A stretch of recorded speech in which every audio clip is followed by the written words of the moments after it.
Artıq özünə dəyər ver, bunu istifadə elə. Könülsüz geyindirirlər, könülsüz onu, heç adam oradan onu almaq da istəmir. O çay verirsə, sən tortla çay verəcəksən. Mən o adama mal satsam, o adam məndən almaya bilməz. Neçə faiz mənə endirim təklif edirsən əmin? Xırdalanda, Rüşbatanda, Bakıda, Şəkidə necə biznesi quracağını demir. Pulla iş qurmaq məsələsi boş məsələdir. Qardaşım, səni nə məcbur edir bu işçini burada tutmağa? High class taksini çağır, otur, təsəvvür elə ki, sənindir. Sənin imkanın, sən elə qardıma yarayır ancaq. Demək kasıbsan da. Dosta görə qəpik xərcləməyə əlin gəlmir. Qonşuya görə xərcləməyə əlin gəlmir.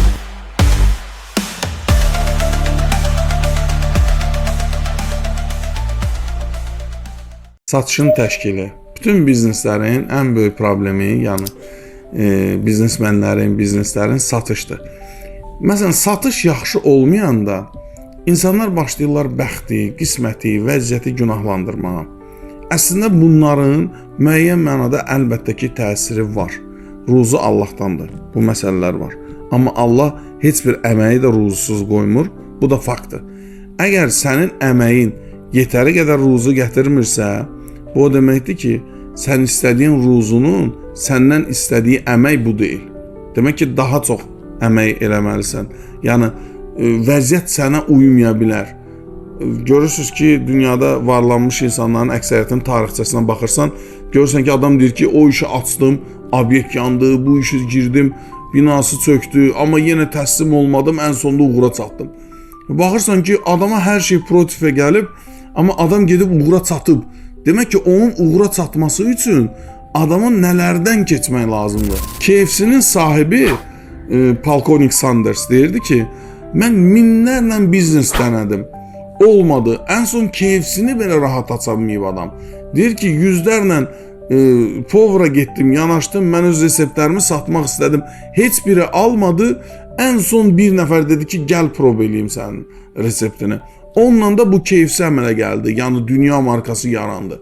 Görürsünüz ki, adamın hər şey əksinə gedib. Amma bizdə məsələn insanlar bir-iki işi alınmır, həvəsdən düşürlər, ruhdan düşürlər, mən bacarmıram, mənim demək alverdə, ticarətdə qismətim yox imiş filan deyirlər. Bunlar hamısı mifdir, uydurulan bir şeydir. Sənin istədiyin uğura hələ neçə pillədən sonra çatacaqsan, bu sənin individual məsələndir. Yəni, heç kimin uğurunu birini o birisi ilə ölçmək olmaz. Sənin ailənlə onun ailəsi bir deyil, sənin böyüdüyün mühitlə onun mühiti bir deyil. Yəni, ona görə dinimiz də deyir ki, özünü kimsə ilə müqayisə eləmə.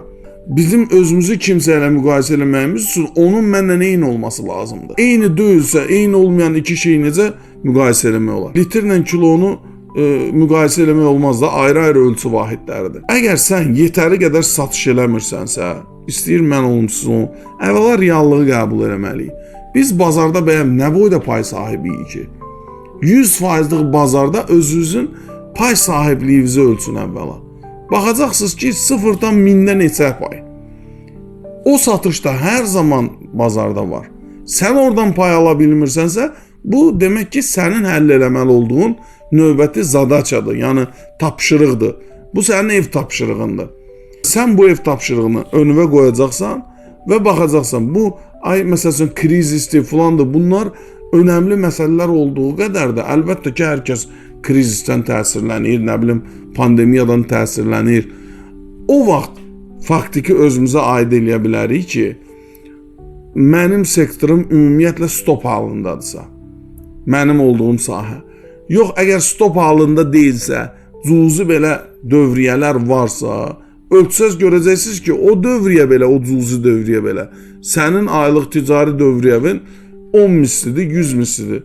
Demək ki, dünənə qədər az işləyib istədiyin nəticəni alırdınsa, bu səfər 10 qat ondan artıq işləyəcəksən ki, o bir normavı qazana biləsən. Biznesin reallığı budur. Artıq kimdənsə ummaq məsələsi ən böyük yanlışdır. Bayaqlarında vurğuladıq onu. Demək ki, düzgün satışı təşkil etmək necə olur? Bu barədə danışırıq. Əvvəla tələb varmı? Bu məsələ çox önəmlidir. Elə şey sata bilərsən ki, ona tələbat ümumiyyətlə yoxdur. Yəni, bir bax gör hələ bu bazarın sənin məhsuluna tələbi varmı? Məsələn, müasir bizneslər özləri tələbi yaradırlar. Reklamla. Sənə beynivə bütün günü yeridirlər ki, al bu filan markanı. Sən də ona ehtiyac görürsən. Görürsən süni şəkildə tələb yaradıldı. Sən də gedirsən o tələbin dalıyca. Əgər sənin tələb yaradacaq qədər gücün yoxdursa, ondan məhsulu düzgün seç. Sata biləcəyin məhsulu gətir. Və yaxud da tələbi başqa formada da yarada bilirsən. İki cür məhsul satan var, məsəl üçün.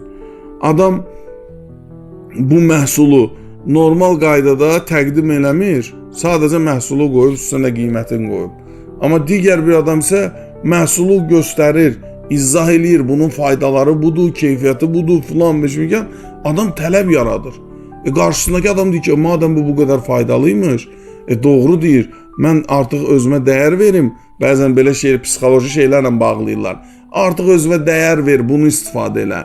Nə bilim, ailəvə vaxt ayır, bizim obyektə gəl. Filan belə psixoloji manipulyasiya ilə səndə o ehtiyacı yaradırlar ki, sənin buna ehtiyacın var. Bacarırsansa bu ticarəti də eləyə bilərsən. Əslində bunu dürüst eləmək lazımdır. Mahiyyətini izah elə, adamda zaten tələb yaranacaq. Burada bir mənada da fırıldaqlıq yoxdur. İzah etsən, qardaş, canıva qulluq eləmək üçün bu məhsuldan istifadə elə də.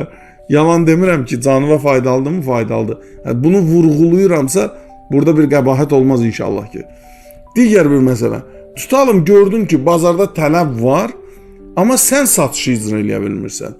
Bu zaman eləməli olduğun şey, sənin satış komandan və ya özün rəqiblərini kopyalamalıdır.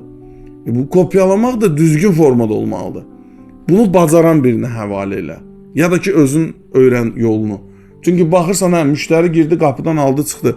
Bir gün bir restoranda oturmuşuq, dostum da oranın şef povurudur. Yəni aşçısıdır.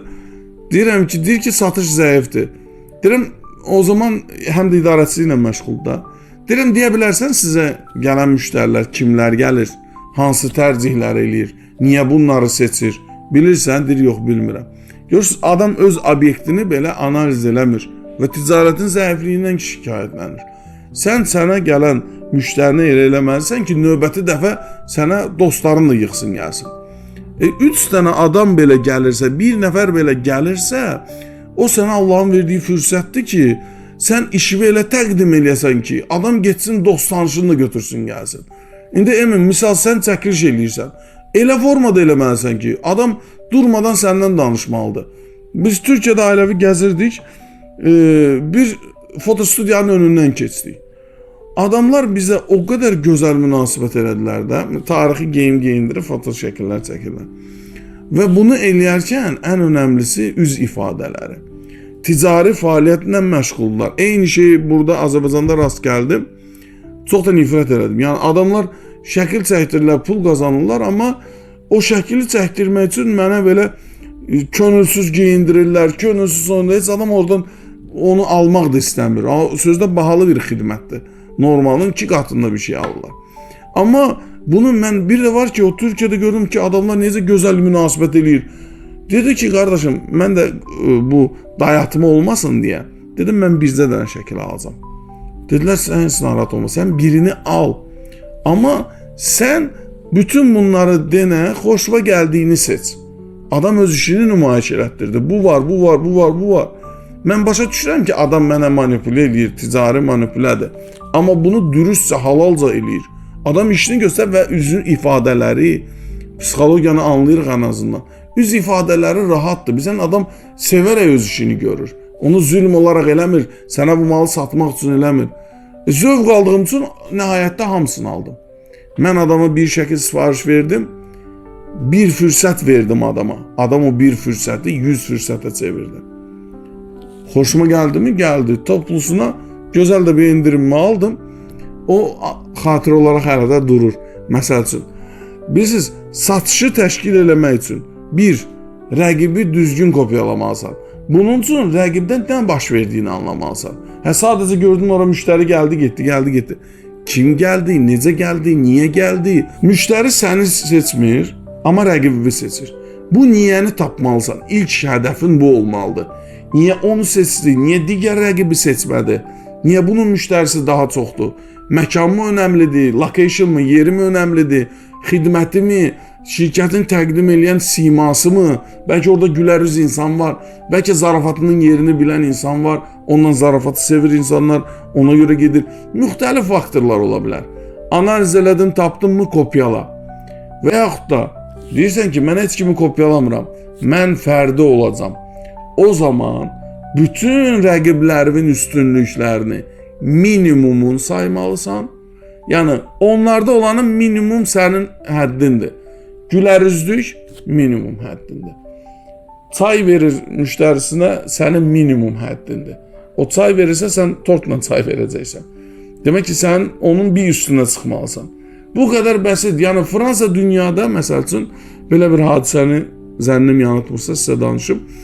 Dünyada velosiped üzrə yarışların hamısına o qədər məğlub olub ki, ölkə olaraq deyiblər ki, da biz bir də bu yarışa girib özümüzü biabır eləməyək. Amma bir trener gəlir, deyir ki, mənə icazə verin, qısa bir vaxtda mən dünya çempionu eləyim ölkəni. Eləyib də. Necə baş verir? Soruşurlar, bu uğuru necə elədin?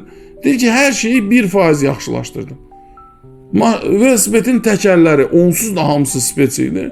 Mən 1% daha yaxşı elədim. Sürtünmə maniyələrini 1% daha azaltdım. İdmançılarımızın məşq saatını 1% daha da artırdım. Performansını 1% dünya çempionu olduq. Fransanı sevməsəm də, amma bu bir ticari misaldır zaten. Məsələ başqadır. Yəni bir ölkə olaraq, xalq olaraq münasibətim negativ deyil. Amma bizə olan münasibətlərinə görə bizim də onlara tavrımız var. Bəyənməyən bəyənməsin. Demək ki, digər məsələ. Ticarətdə komandanı qurmusan, necə doğru yönləndirə bilərsən? Komandanın birinci işi ən azından bazarı tanımalıdır. Potensial müştəri necə tapılır? Bunun qaydasını izah eləməlisən. Kimlər bizim potensial müştərimiz sayılır? Varmı? Var. Potensial müştəri sənin haqqında informasiya almalıdır. İkinci məsələ. Yetərli informasiya varmı? Bu informasiyanı kim çatdırır ona? Əgər bir yerdə tələbat varsa, emin, mənim öz payımı düşündüyüm, mən o adama mal satsam, o adam məndən almaya bilməz. Çox sadədir. Niyə? Bu bir təkəbbür deyil, əstəğfurullah. Ona görə almaya bilməz ki, ehtiyacı varsa, mən ona bunu sataram. Gəl bir dənə eksperiment kimi sənə deyim, məsəl üçün. Gəl sənə satış eləyim, emin. Sənin çəkim üçün müştəriyə ehtiyacın var. Düzdür, qardaş? Fakt tələbat var. Varsa tələbat, indi mən sənə təklif eləyirəm, emin. Mən sənə müştəri verəcəm. 1000 müştəri verərsəmsə sənə, neçə faiz mənə endirim təklif eləyirsən, emin? Səndən endirim gözləyirəm. 1000 müştəriyə. Məsəl üçün.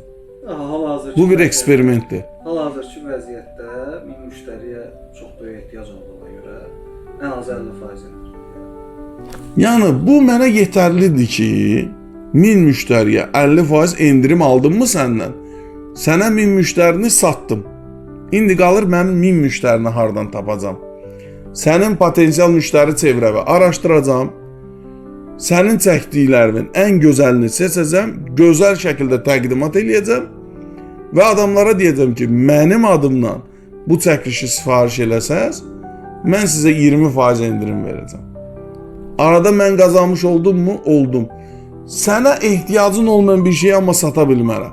Sən hesab adamı deyilsən, mən bu kalkulatoru zorla sənə sata bilmərəm, emin. Amma görsən, sənin tələbatımı bilirəm. Sən, əgər mən reklam sahəsində olsam, sən mənim potensial müştərimsən. Mən sənə satış eləyərəm. Buna nə mane ola bilər? Sənə ehtiyacın var axı. Deyə bilərsən ki, mənə istəmirəm mən 1000 müştəri. Eyni ilə də başqa bir məhsulda. O, bəzən insanlar deyir ki, biz satırıq, adamlar bizdən almaq istəmir. Nə bilim, öz işlətdiyi var, dostundan alır, filan eləyir. Bunlar hamısı inanın ki, bəhanədir.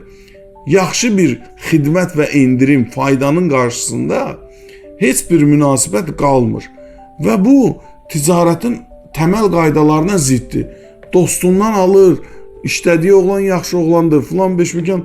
Bu məsələlər boş bəhanələrdir. Çünki ticarət şəxsi bir məsələ deyil. Sən dostuva qonaqlıq verə bilərsən, maddi yardım eləyə bilərsən, hörmət eləyə bilərsən. Amma sən biznesmen olaraq öz biznesin mənafeyini düşünmək məcburiyyətindəsən. Çünki tutduğun vəzifə haqq cəhətdən də səni məcbur eləyir ki, sən şəxsi keyfi olaraq davranmayasan, vəzifəvin haqqını verəsən. Yanlışmı deyirəm, qardaş? İslami qayda da bunu tələb edir də, olduğun vəzifənin haqqını ver. Olduğun vəzifə də deyir ki, uyğun qiymət varsa, ədalətli şəkildə. Ən ədalətli prinsipi nədir? Adam səndən də alacaq, ondan da alacaq. Amma yox deyə bilməz. Çünki daha üstün bir qiymətə, xidmətə, keyfiyyətə kimsə yox deyə bilməz. Dolayısıyla tələbat olan yerdə satış eləyə bilməmək deyə bir şey ola bilməz. Düzgün şəkildə təqdim eləməlisən müştəriyə faydalarını anlatmalısan. Deyəcəksən ki, bu məhsuldan tutalım. Məndə də var, başqalarında da var. İndi mən bu məhsulu yaxşı satamıram da qardaş. Gəlin etiraf edirəm, məsələn. Yaxşı satamıram, amma başqası yaxşı sata bilir. Rahat da satır, adamın keçmişi var, dostu var, nə bilim əlaqəsi var. Fərqi yoxdur qardaş. Sadəcə eyni məhsulda avantaj sağlayacaqsan. Mütləqdir ki, daimi işləyənlərin bir hantallaşması, bir rahatlığı var. Biraz əməyi bəlkə az istifadə edə bilər. Sən deyəcəksən ki, o işləyir gündə 5 saat, mən 6 saat çalışacağam. O işləyir, öyrəşdiyi kimi mən proqram üzrə çalışacağam. O hədəfini qoymur, sadəcə bilir ki, bu ay çox adama demişəm, malın hamısını satacağam. Sən isə elə demə, statistikavı qoy qabağına, 100 müştəri, onun 50-sinə ziyarət, ziyarətlərə ayrılan vaxt, ziyarətlərin effektivliyinin ölçülməsi, məsələn, bu məsələlərlə ağır bir şeylə üstünlüyü əldə eləyəcəksən. Mütləqdir ki, müştəriyə qarşı qayğını düzgün eləyəcəksən. Və ən önəmli məsələlərdən biri, riyakar olma heç bir addımda. Müştərinin üzünə yalandan gülmə. Gülümsə, səmimiyyətlə anla ki, təbəssüm özü bir sədəqədir. Təbəssüm elə. Sənə heç kəs demir ki, saxtadan gül. Bu bizə ehtiyac deyil. Təbəssüm elə. Davranışında nəvazişli ol. Daha diqqətçil ol. Mütləqdir ki, diqqət çəkərsən. Məkanlar var, gedirsən, şəraiti lüksdür. Amma xidmətçisi, xadimi, yəni belə deyək, ya aldığı maaşdan narazıdır, ya müdüründən narazıdır, hər nədirsə, əslində bu da düzgün deyil. Anlaşıb iş görürsənsə, xidməti maksimum eləməlisən. Görürsən ki, sənə qarşı kobud davranırlar. Bir şirniyyat mağazası var, çox belə yüksək qiymətli satışlar edir. Təbii keyfiyyəti də ona münasibdir, amma əməkdaşı kobuddur.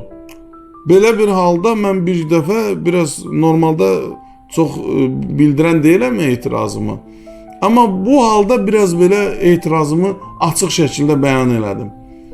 Dedim ki, bu hansısa küçənin tilində açılmış bir məkan deyil ki, yəni ən ucuz qiymətə malını satır, bir qazetin üstünə də qoyub sata bilər. Siz bunu ən lüks yerdə, ən bahalı qiymətə satırsınızsa bu şirniyyatı məsəl üçün, bunun təqdimatında müştəriyə qarşı düzgün davranmağa məcbursunuz. Çünki mən tindən almıram ki, elə adam büküsün, atsın üstümə ki, gələ götür get. Gəlmişəm səliqəli xidmət görməyə, məsəl üçün, səliqəli də buna dəyər istəyirsən, mən razıyam. Bilirəm də buranın qiyməti, pulum az olanda oradan alım, olmayanda buradan alım. Məsəl üçün də. Buradan misafirim var, mən buradan gözəl bir şey almaq istəyirəm. Tələbim də ondan ibarət idi ki, bu ayrı qaydada bükülsün, bu ayrı qaydada. Zaten bu satışın standart qanunudur da. Adam ağzaya bunu elədi, mən də kobud etirazımı bildirdim. Görürsünüz ki, məkan sahibi, inanıram ki, gözəl də əmək haqqı verir o məkan sahibi. Çünki o prestijini onun sayəsində çatır ki, hər şeyini yüksək səviyyədə eləyir. Adamın şəxsi nə problemi var bilmirəm, qeyri-profesional davrandı. Yəni, ümumilikdə satışın təşkilində üstünlüyün varsa, tələbat varsa, satış eləməmə şansın yoxdur. Satışın zəifdirsə, komandanı düzəlt. Düzgün insanları seç. Yanlış insanın üstündə əlləşmə. Nə də məcbur eləmə. Adam 100 dənə sata bilir. Sən 1000 dənə satanmır deyə səhər axşam demədiyini buraxmayanlar var işçisinə. Niyə məcbur edirsən, qardaş? Adamın potensialı budur. Sərf eləmirsə çıxart. gələndə reallığa ki, bu adam sənə sərf eləyir, çünki bu adamın istədiyi maaş sənə uyğundur, nə bilim, işə gəlib getmə vaxtı sənə uyğundur. Bunları demirsən, amma öldürürsən ki, sən elə performans göstər ki, super satıcılar kimi, institut qutarmış, nə bilim, bu işin dahiləri kimi. Biraz da reallıqla danışaq. Sən işçiyə qarşı başqa şeylər sənə sərf eləyir, amma performans, yəni belə deyim də, maşının motoru 1.5-dir, 92 benzin tökürsən, amma turbo dizellə, nə bilim, 98 benzinlə işləyən Alfa Romeo gözləyirsən, bu da yanlışdır. İşçinin potensialı var, ortaya qoyduğu iş var. Ümumiyyətlə, hər bir kəsi motivə eləyərək istənilən işçi səviyyəsinə qaldırmaq olar. Əslində bir mənada işçinin gücü budur, potensialı budur sözünə mən razı deyiləm. Çünki öz dostlarıma əksərən potensiallarını onlarla dalaşa-dalaşa ortaya çıxartmışam. Yəni deyirəm ki, mən bilirəm ki, sənin gücün buna çatar. Yəni eləyəcəksən. Dünyada hər işi görmək olar, sadəcə sistemini biləsən, qaydasını biləsən. Bizdə məsəl üçün biznesi öyrənməyə insanların bir resursu yoxdur. Bütün oxuya biləcəyiniz kitabları, mən populyarlarını mən də oxuyuram. Amma oxuduqca baxıram ki, bir bu boyda kitabdır, mahiyyət olaraq bir dənə cümlə çıxa ya çıxmaya içindən. İnşallah ki, mən özüm kitab tərtib etməyə çalışıram. Buna çox da həvəsim olmasa da, vaxtım olmasa da, amma faydalı olar deyə inşallah belə bir niyyətimiz var. Məsələ nədir? Heç bir kitabı oxuyanda səhər insanlar bilmir ki, mən durub lök batanda, nə bilim, Xırdalanda, Biləcərdə durub necə biznesə başlayacağam. Mən isə bu biznesə necə başlayacağınızı, nə iş görəcəyinizi, uğurun necə olacağını bu kitabda cəmləməyə çalışıram. Və bunlar da qeyri-adi bir məsələ deyil. Ruzu Allahdandır, ilk növbədə bunu anlamalısınız. Amma ən azından biznesi qurarkən doğru yolda olduğu, addımın düz atıldığını dəqiq bilməlisən. Yoxsa ruzum gəlmədi deyib də sən biznesin kurallarının hamısının tərsinə get, sonra deyirəm ki, ruzum gəlmədi, alver yoxdur, satış olmadı. Sən oldun mu ki satış olsun? Şikayətə öyrəşmişik, amma bunlar doğru deyil də dostlar. Şikayətə yox, şükrə öyrəşmək lazımdır. Hər olana şükr eləmək, alınmayanın yolunu axtarmaq. Uğura gedən yol budur. Alınmayanın yolunu axtarmaq. Bilmədiyimizi öyrənmək. Sənin satışın pisdir, demək ki, sən satışı düz bilmirsən. O zaman deyərsən satış yoxdur ki, heç kim ondan sata bilmir. Biriləri satır, müəyyən qədər satış var. Bugün dünya daha da aktivdir, əvvəlki kimi deyil. Qıtlıq yox, defisit yox, əlhəmdülillah. Hər şeydən boldur, hər şeydən alanı var, hər şeydən satanı var.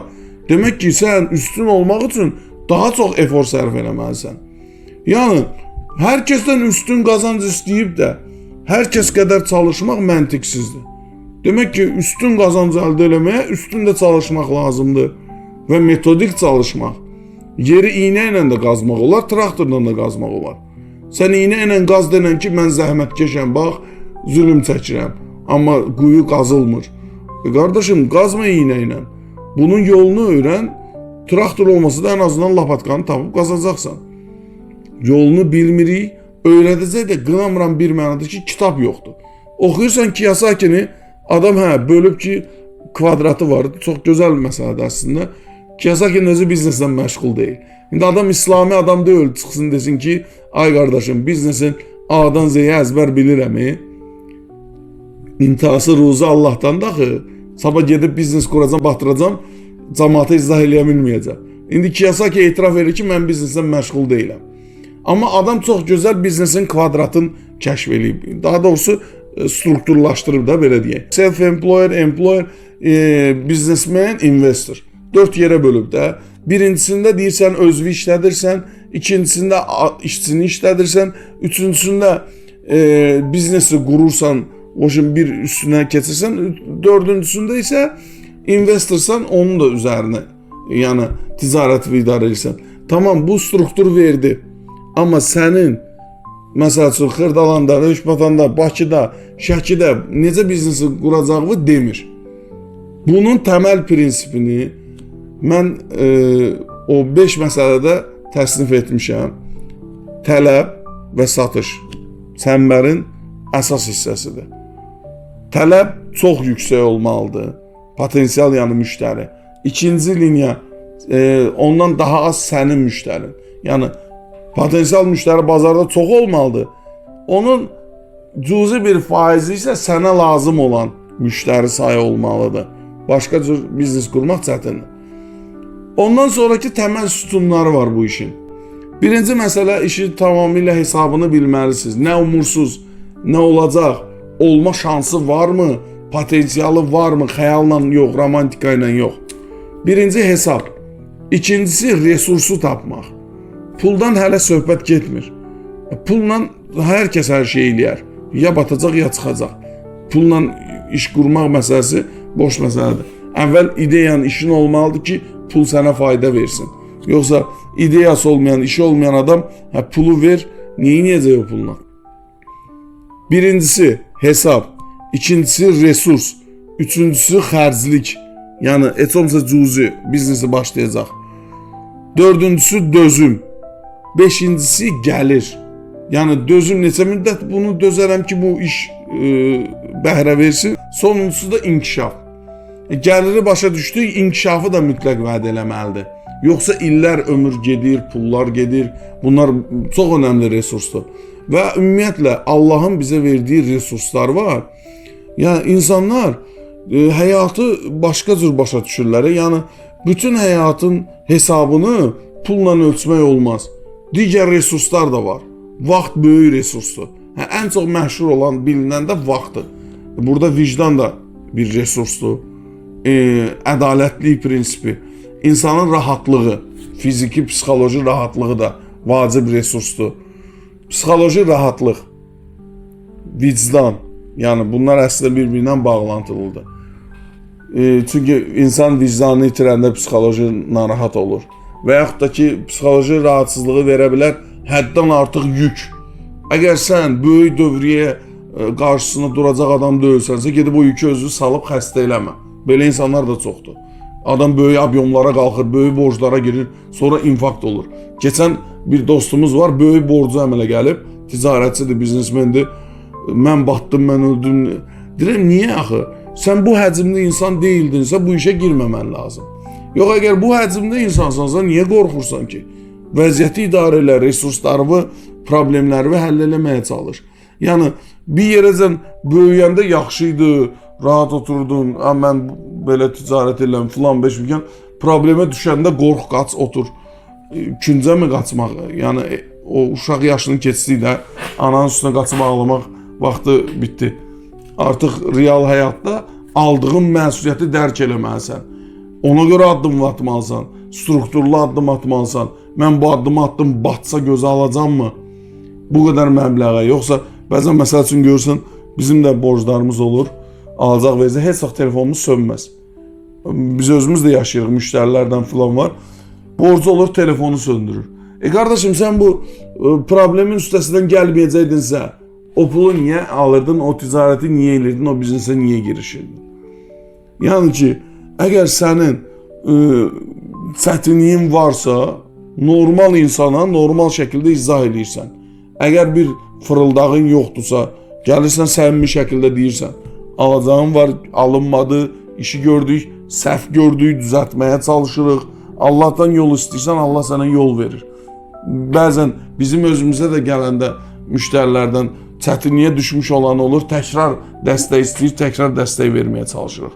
Bizim özümüzə də çətinliyə düşmüşük, heç kəs, məsəl üçün belə deyim də, kömək eləmədiyi halda bir başqası gəlib, Allah vəsilə eləyir, adam deyir ki, eyb yox, mən dəstək olaram, vəziyyətdən çıxın, biraz da işləyin, çalışın. Belə hallar da baş verir.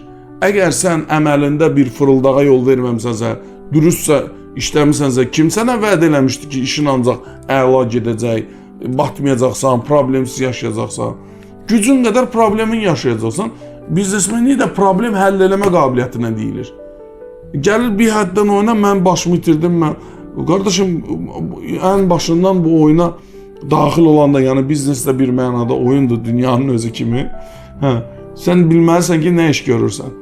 Bu riskin arxasında dayanacaq cəsarətin yoxdursa, ən başından da girmə. Girdinsə də dik dur, batdınsa da dik dur. ən azından nəyə başladığını bilirsən, vicdanlı şəkildə də idarə edirsən vəziyyət. İndi isə təkrarlayaq. Mal gətirmisiniz, sata bilmirsiniz. Obyektiniz var, satışı icra eləmirsiniz.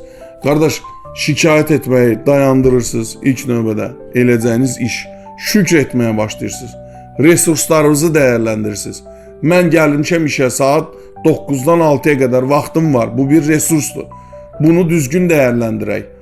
Müştərilərə təklifimi verək, reklamını mı eləyək, çıxaq küçədən müştərimi dəvət eləyək, insanlara necə izah eləyək, niyə satış eləyə bilmirik, analiz edirsən, potensial müştəri tapırsan, satış eləyirsən. Satış biraz da cəsarət məsələsidir. Ona görə satış menecerlərinizə dəyər verin, önəm verin. Mən ilk dəfə satış meneceri olaraq işə başlayanda müdürümə demişdim ki, mən sizin umduğunuz işin 10 qat da artığını eləyəcəm, hər kəsdən daha yaxşı eləyəcəm dedim. İddialıydım, əlhəmdülillah, Rəbbim də kömək oldu, iddiamı da gerçəkləşdirdim. Hər kəsdən güclü dedim, satış eləyəcəm. Ancaq bir şərtim var, inkişafımı durdurmayın.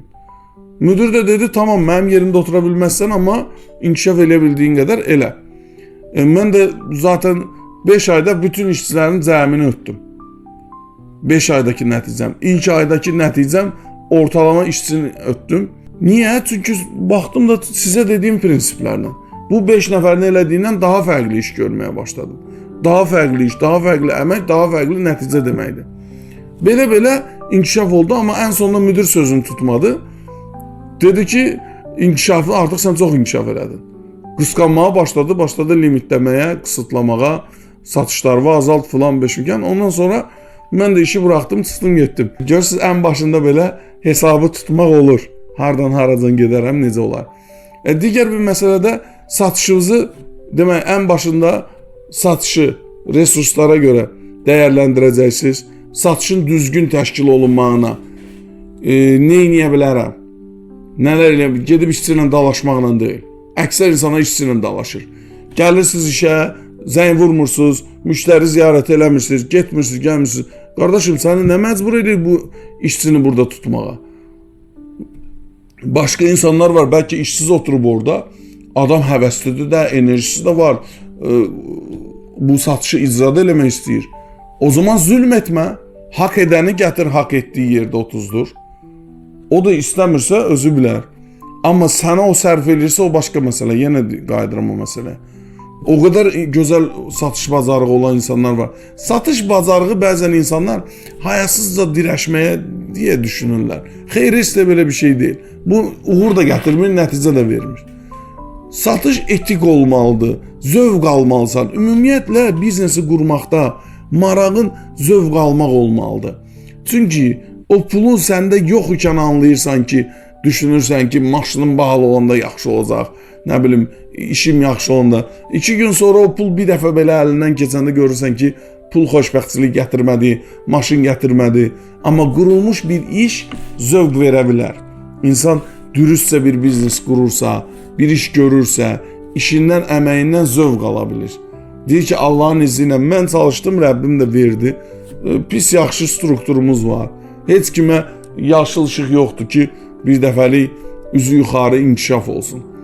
Özgəsi sənə bu üzü yuxarını təmin eləsə tutalım ki, bəzi insanlar xoşlayır da düşünsün ki, day filan. O onun uğurudur, buradan sənə nə? Məsələ bir bahalı maşında oturub getməkdirsə, high class taksini çağır, otur, təsəvvür elə ki, sənindir. Özü şoferindən bir yerdən. Sürsün get. Nə fərqi var onunla? Məsələ sənin həyatda insan olaraq nə qazandığındır. Bu birinci növbədə maddi yox, mənəvi məsələlərdir. Hörmət qazanmısanmı? İnsanlar arasında rəğbət qazanmısanmı? Bəzi insanlar var, pulu qazanır, əqraba düşmən. Yaxşı, sən qeyri-maddi resursunu itirdin. Bir qohum, yaxşı qohumdan söhbət gedir. Bir qohumun milyondan çox dəyəri var, milyondan çox bir qohumun. İzah eləyim necə? Bir insana 1 milyon da versən sənə qohum olmur. Yəni doğmalıqdan söhbət gedir. 1 milyon ver, adam istəyərək sənə doğum olsun. Belə qulluğunda dursun səhər axşam. Amma doğmalıq və sevgi milyona da qazana bilməzsən. Amma adam var ki, nəyə 2 milyona, 1-2 min manat pul qazanacaq deyə o qohumu gözdən çıxardır, xərcləyir, Bu qohum daha dəyərli resursdur, Allahın nemətidir. Peyğəmbərimiz sallallahu əleyhi və səlləm ona görə buyurur ki, əqrəbavızdan yaxın olun. Bunun fiziki mənası var, psixoloji mənası var, energetik mənası var. Qohum səndən eyni genetikadan daşıyır, eyni frekansdasan, bir araya gəldiyində dalğa boylarınız birləşir və sən bundan fiziki enerji alırsan, sən fərqində olmasan belə. Amma insan pula görə qohumunu xərcləyir. Pulun qabağı düşdün, amma maddi resurs olaraq milyondan dəyərli bir resursunu itirdin. Daha da dəyərli bir resurs var, can sağlığı. Kainatda başda hər şeydən önəmli gəlir də. İnsan çünki canı xəstə oldu, dünya aləm gözündə deyil. Can sağlığını xərcləyirsən, insanlar xərcləyir. Ürək xəstəliyi tapır, narahatçılıq, həyəcan, hər şey tapır, biraz artıq pul qazansın deyə. Tamam da pulu qazandın da can getdi axı. İndi qaytar o pulu, gör o candan ala bilirsən, ala bilmirsən. Demək ki, ən böyük varlılıq qazanmaq itirmədən qazana bilməkdir. Heç itirməyə bilməzsən. İstər-istəməz həyat sənin vicdanında büküldüyü yerlər olur, əzildiyi, zədələndiyi, nə bilim, psixologiyanda hər bir şey yaşayırsan həyatda. Amma bir var ki, aşınma, bir də var ki, parçalanma, zədələnmə, konkret elə bir hallara düşürsən ki, məsəl üçün, hər yerdə reaksiya verməyə bilərsən. Görürsən ki, bir güclüsü zəifə qarşı zülm eləyir, məsəl üçün, sönüb bir söz deməyə bilərsən o anda, yanından keçirsən. Vicdanın zədələndi. Çünki davakar adam da ölsən də. Sönüb ona nə deyəsən? Vicdanın zədələndi, amma bu o demək deyil də, sən özün o zalımdan oldun, bir təpiyi də sən vurdun. Bir təpiyi sən vuranda, o zaman sənin mərhəmətin, mənəvi dəyərin itir. Amma aşınmağa hər kəs də aşınır. İtmək məsələsi o başqa bir mövzudur. Sağlamlığı itirib pul qazanmaq ən böyük kasıblıqdır. İstər-istəməz yaşadıqca insan pul qazanarkən fiziki gücü zəifləyir, əsəb əvvəlki deyil, fikirlər gedir. Amma bunun da bir həddi var. Bəzi insanlar var, katastrofik həddə çatır bu. Əməlli başlı can gedir əldən. Xəstəlik tapılır filan beşiqə. Biraz daha rahat. Çünki biraz qazandıqca insan mənimkiləşdirmə hissi çox olur. Hələ bu böyük imkan sahiblərində bu lap çox olur. İnsan var, varın dövləti itirdi, intihar həddinə çatır. Niyə? Çünki özününki bilirdi. Heçsən bizim də elə hamısı Allahındır. Bir anda hamısını ala bilir. Nə qazananda kimsə sinəsinə döyə bilməz. Qazanmağın kəraməti səndədirsə, hər dəqiqə qazan görüm. Hər dəqiqə qazana bilmirsən, kriz olur qazanmırsan, nə bilim, filanlıqa. Nə oldu bəs kəramət səndə idi? Bizdə deyil qazanmaq. Keçən səfər bir dostumuz var, deyir ki, bundan sonra o mənəvi dəyərlərindən uzaqlaşmışdı. Deyir ki, ancaq pul qazanmaq da ağlımda abi. Pul. Deyirəm, dünyanın ən varlı adamı Steve Jobs, nə bilim, ondan oynasın bəlkə olmayacaqsan, düzdür? Və yaxud da digər varlıların adını çəkdim ona, indi iflas eləmişlərin. Deyirəm ki, sən özün də bələdsən özvə ki, onun qədər qazanmayacaqsan. Tutalım qazandın, onun kimi də bir anda itirə bilərsən. Sonra nə olacaq? Boş xəyalın dalınca qaçmaqdır. Ümumiyyətlə, dünyada pulun varın dalınca qaçmaq, boş xəyalın dalınca qaçmaqdır. Ən gözəl varlılıq, Rəbbimin verdiyi qədər ruziyə qane olub şükür eləməkdir, qazancınla insanlıq eləməkdir. Məsələn, bir insanın qazancında çox insan ancaq özününki bilir. Əsasən bu dost mühitində də çox görsənir. Bəzən görsən ki, adam pul qazanıb şəxsinə xərcləyir, ailəsinə xərcləyir. Yanlış bir psixologiya var, deyir, dostuna xərcləyənməz. Dostun oturub 1 manatlıq çayxanada 1 manatı verməyə əli gəlmir bəzi insanın. Niyə? Çünki düşünmür ki, sən bu cəmiyyətin bu cəmiyyətdə yaşayırsan. Orada dostluğun da payı var, qonşuluğun da payı var. Qonşusuna xərcləməyə əli gəlmir. Niyə? Bu pul qazanılır nəyə görə? Cəmiyyətdə tam şəkildə iştirak eləmək üçün, sosial ehtiyacları ödəmək üçün, yeri gələndə tanımadığın birinin təkərib buraxıbsa, 5 manat verib ona görə gedib bir dənə ustanı gətirtməkdir. Heç tanımırsan adamı, fərqi yoxdur. Amma sən formalaşmış şəxsiyyətsənsə, o 5 manatı orada xərcləmən lazımdır. Yox, əgər formalaşmamısansa, imkanın yoxdur, ayaqla get mənəvi bir şeylə. Amma əksər insanlara baxsan, forsundan yerimi, yəni yerişindən fors yağır da. Amma gəl ki, yolda təkəri benzini qutarmış adama 2 manatından keçib benzin alıb dönüb qayıdıb verməz. Niyə? Çünki deyirəm ki, mənim nə borcumadır? Sənin borcuvadır da, əgər sinəvi qabağı verib mən artıq olmuş, həyatda öz yerini tutmuş adamam deyirsənsə, maddi mənəvi təmin olunmuş adamım deyirsənsə, ki deyir, çönüb desən ki, sən də bir şeyə nail olmadın. Keçənlərdə bir uzaq deyil də bir qohumumuz var. İstəyirdim ona deyim ki, sən niyə belə kasıbsan? Bunu lağcan deyirəm. Çünki ölür gələ bilmir. Gəlmir daha doğrusu. Toy olur gəlmir, yas olur gəlmir. Demək ki, bu adam kasıbdır. Biraz xətrinə dəymək istədim. Niyə? Çünki desə ki, yox, mən kasıb deyiləm. Mənim imkanım var. Sənin imkanın sən elə qarnıma yarayır ancaq. Demək kasıbsan da. Heç bir kasıbın da qarnı sonsuza qədər boş qalmır ki.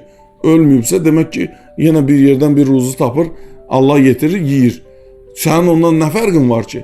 Ancaq qarnını yeyə bilirsənsə. Sən gedib bir əqrabanın xeyrində, şərində yaramırsansa, qonşu üçün vaxt itirmirsənsə, dosta gün dəqiqə xərcləmirsənsə, demək ki, sən həyatda olmamısan, sən hələ formalaşmamısan və yaxud da qazandıqca itirmirsən.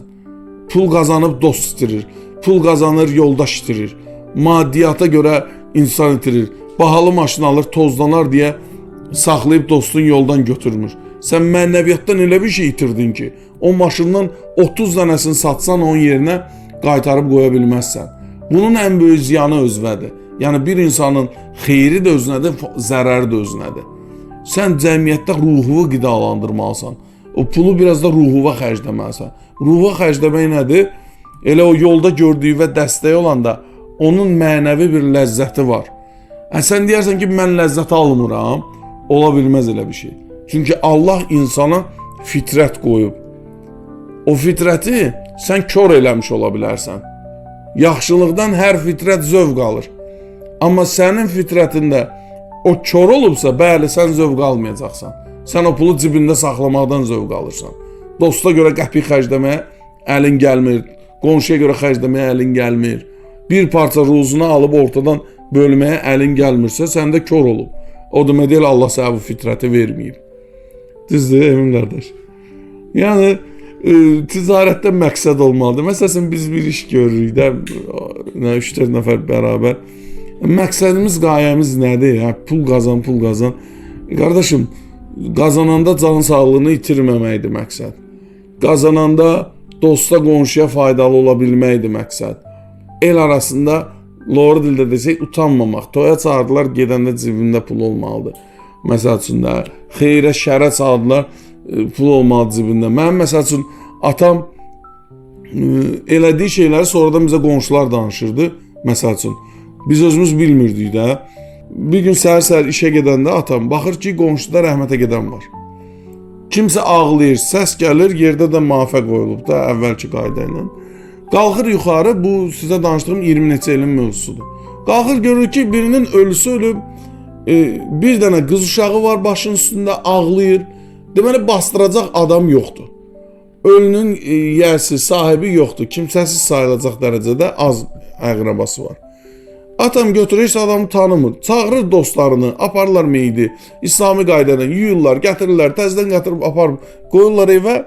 Düşüb çıxıb qayıdıb gedirlər. Atam da çıxır gedir işə. Biz bu məsələni nə zaman bilmişik? Qonşu gəlib qapımızı döyür ki, bəs əvəz bu evdə yaşayır. Deyir ki, bəli, nə məsələdir? Bəs sağ olsun, biz gəlib çıxana qədər qohumları, indi az da olsa qohum var. Biz gəlib çıxana qədər bu adam maşını tutub, aparıb, ölünü yuduzdurub, gətizdirib. Bundan atam bir şey itirmiş olmadı ki. Ahirətinə bir şey qazanmış oldu. Nə böyük mahiyyəti var o bir qazeli tutub gətirməyin, aparmağın və çağıracaq dostlarının olması. Bu da önəmli bir məsələ. Digər bir məsələdə qonşular yenə gəlib, o zaman xəbər tutmuşuq. Bizə heç bir şey danışmazdı. Hələ bilmədiyimiz Allah bilir nələr var. Qonşu deyir ki, aşağı məhəllədən, daha bizim məhəllədə deyil. Demək, uşaqlar oynayarkən uşağın birinin əlinin üstünə daş düşür, barmaq qopur. Barmaq sallanıb da belə, üzülüb, qırılıb da əməlli başlı. Qopacaq həddəykən atam bunu görür, tez bir dostunu çağırır, bir maşın çağırır, özü də kasıb adam. Götürür, aparır uşağın əlinə əməliyyat elətdirir, barmağını həmənki yerinə tikdirir. Nə heç bunun valideynini itirmir, axtarmır. Balnisada bunu tikdirir, gətirir, təzdən uşağı buraxır həyətə.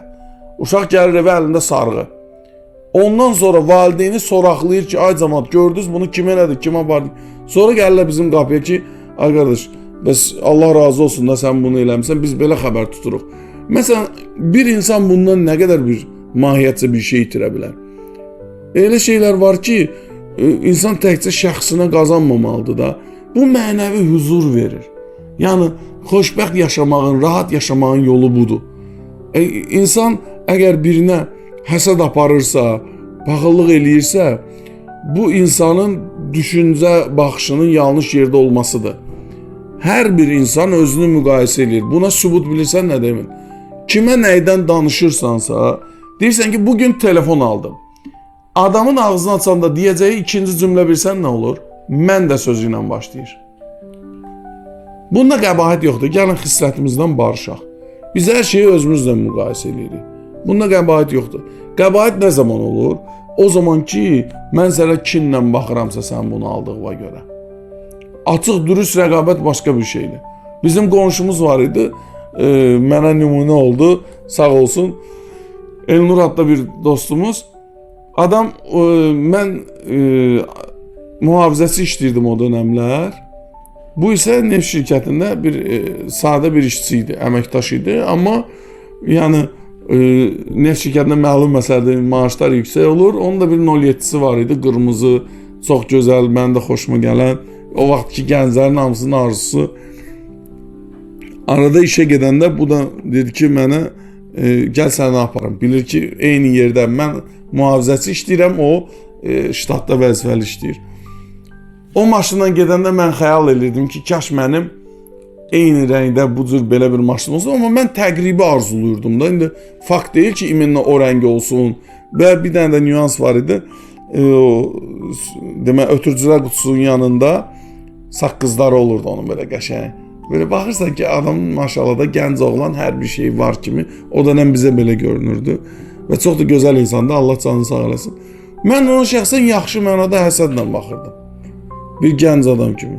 Və elə qismət oldu ki, Allahdan. Mən gəldim bir şirkətdə işlədim, iminlə o rəngdə, iminlə o formada bir maşını mənə xidməti maşın kimi verdilər. Ki, get satışlarımı icra elə. İminlə o saqqızlardan aldım, ora qoydum. Allah Teala iminlə eyni şey nəsib elədi. Mən burada bir pis iş görmüş olmadım ki, adama kin duymuş olmadım ki, adamın belə bir maşını var. Həsəd apardım və niyyət edim, kaş məndə də belə bir şey olardı.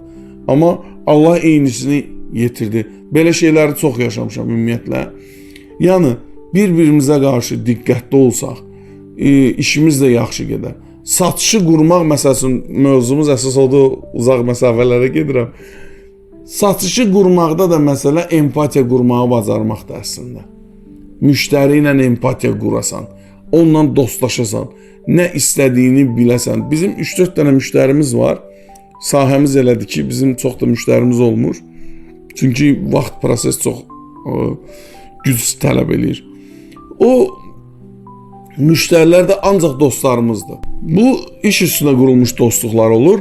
Belə ki, əgər müştərimə mən həqiqətən qayğı ilə yanaşa bilmirəmsə, dostlaşa bilmirəmsə, mən ona nə satım?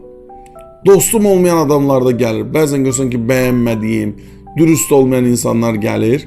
Müştəri olaraq, müştəri qismində mən məsələn çalışıram ki, ona sadəcə artıq prinsiplərdən davranıram, etik formada düzgün şəkildə xidmətimi göstərirəm, amma bir yandan da dua edirəm ki, Rəbbim özü bildiyi yönə yönəltsin onu. Çünki xasiyyəti düz olmayan insan, adi məsəl üçün evə təmirçi də çağıranda, avtomobilin təmirinə də ustaya zahiri görünüşünə baxırsan, başa düşürsən ki, bu usta işini biləndir, yoxsa yox. Düzdür. Eləcə də insanlar xidməti seçərkən, müştəri olarkən də baxır. Hər kəs xoşu gələn insandan alver eləmək istəyir. Hər kəs xoşu gələn insandan dostluq eləyir, yoldaşlıq eləyir və ondan da ünsiyyət qurmaq istəyir. Ona görə müştəri sizi sevməlidir, sizə qarşı xoş münasibətdə olmalıdır, sizdən razı qalmalıdır. İşinin, əməyinin haqqını vermək İslami qayda olaraq da bir müsəlmanın borcudur. Yəni hər birimiz çalışmalıyıq ki, işimizdə istəyər işçilərlə münasibətdə, istəyir müştərilərlə münasibətdə dürüst olmaq, hər kəsin haqqını qorumaq və maksimum şəkildə düzgün danışmaq, düzgün davranmaq. İndi mən belə danışıb özümü super yaxşı insan olaraq elan eləmirəm. Qüsurlarımız var, olduqca görüb düzəltməyə çalışırsansa, deməli doğru yolda olan müsəlmansan. Allah bizi doğru yolda olan müsəlmanlardan eləsin inşallah. Hər birinizə diqqətinizə görə təşəkkür edirəm. Sağ olun.